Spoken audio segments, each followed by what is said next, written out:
Item ಯಾವುದೇ ಇರಲಿ try ಮಾಡಿ ಆಚಿ ಚಿಕನ್ ಮಸಾಲಾ. ಆಚಿ ಚಿಕನ್ ಮಸಾಲಾ. ಟೀಮ್ ಇಂಡಿಯಾಗೆ 131 ಕೋಟಿ ಬಹುಮಾನ.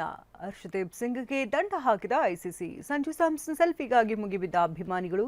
ಸೂರ್ಯಕುಮಾರ್ ಯಾದವ್ಗೆ ಭರ್ಜರಿ ಸ್ವಾಗತ. ಈ ಸುದ್ದಿಯನ್ನು ನೋಡೋಣ ಕ್ರೀಡೆ ಸಿನಿಮಾ ನ್ಯೂಸ್ ಟಾಪ್ 9ನಲ್ಲಿ.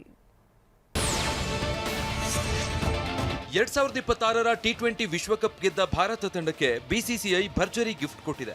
ವಿಶ್ವ ಕಿರೀಟ ಮುಡಿಗೇರಿಸಿಕೊಂಡ ಟೀಂ ಇಂಡಿಯಾಗೆ ಬರೋಬ್ಬರಿ 131 ಕೋಟಿ ನಗದು ಬಹುಮಾನ ಘೋಷಣೆ ಮಾಡಿದೆ. ಐತಿಹಾಸಿಕ ಸಾಧನೆ ಮಾಡಿದ ಆಟಗಾರರು, ಸಹಾಯಕ ಸಿಬ್ಬಂದಿ ಮತ್ತು ಆಯ್ಕೆದಾರರನ್ನ ಬಿಸಿಸಿಐ ಅಭಿನಂದಿಸಿದೆ. ಭಾರತ ತಂಡದ ಆಟಗಾರ ಹರ್ಷದೀಪ್ ಸಿಂಗ್ಗೆ ಪಂದ್ಯದ 15% ದಂಡ ವಿಧಿಸಲಾಗಿದೆ. ಟಿ20 ಫೈನಲ್ ಪಂದ್ಯದಲ್ಲಿ ನ್ಯೂಜಿಲೆಂಡ್ ಬ್ಯಾಟ್ಸ್ಮನ್ ಟೆರಿಲ್ ಮಿಚೆಲ್ ಮೇಲೆ ಹರ್ಷದೀಪ್ ಬಾಲ್ ಎಸೆದಿದ್ರು.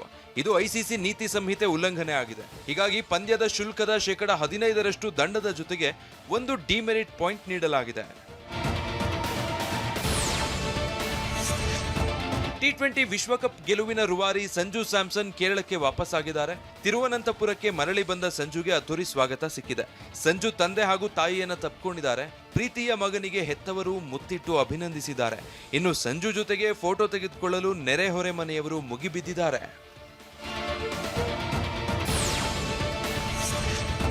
ಟಿ20 ವಿಶ್ವಕಪ್ ಗೆಲುವಿನ ಬಳಿಕ ಕ್ಯಾಪ್ಟನ್ ಸೂರ್ಯಕುಮಾರ್ ಯಾದವ್ ಮುಂಬೈನ ತಮ್ಮ ನಿವಾಸಕ್ಕೆ ವಾಪಸ್ ಆಗಿದ್ದಾರೆ. ಸೂರ್ಯಗೆ ತವರಿನಲ್ಲಿ ಭರ್ಜರಿ ಸ್ವಾಗತ ದೊರೆತಿದೆ. ಈ ವೇಳೆ ಮಾತನಾಡಿದ ಸೂರ್ಯಕುಮಾರ್ ಯಾದವ್, ನಮ್ಮ ಗುರಿ 2028ರಲ್ಲಿ ಭಾರತ ಒಲಿಂಪಿಕ್ ಚಿನ್ನ ಗೆಲ್ಲೋದು. ಅದೇ ವರ್ಷ ಟಿ20 ವಿಶ್ವಕಪ್ ನಡೆಯಲಿದೆ. ಹ್ಯಾಟ್ರಿಕ್ ಗೆಲುವು ಸಾಧಿಸೋದು ಅಂದಿದ್ದಾರೆ.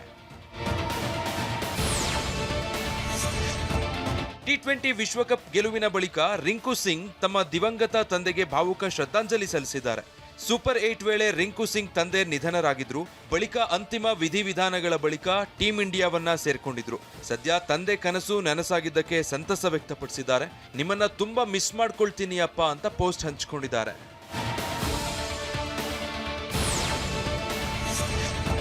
ಟೀಂ ಇಂಡಿಯಾದ ವರುಣ್ ಚಕ್ರವರ್ತಿ ರೀಲ್ಸ್ ಮೂಲಕ ವಿಶ್ವಕಪ್ ಗೆದ್ದ ಸಂಭ್ರಮವನ್ನ ಹಂಚಿಕೊಂಡಿದ್ದಾರೆ. ಆವೇಶಂ ಸಿನಿಮಾದ ಫಹದ್ ಫಾಸಿಲ್ ಅವರನ್ನ ಅನುಕರಣೆ ಮಾಡಿದ್ದಾರೆ. ಫಹದ್ ಮಾಡಿದಂತೆ ರೀಲ್ಸ್ ಮಾಡಲು ವಿಶ್ವಕಪ್ ಟ್ರೋಫಿಯನ್ನ ಬಳಸಿಕೊಂಡಿದ್ದಾರೆ.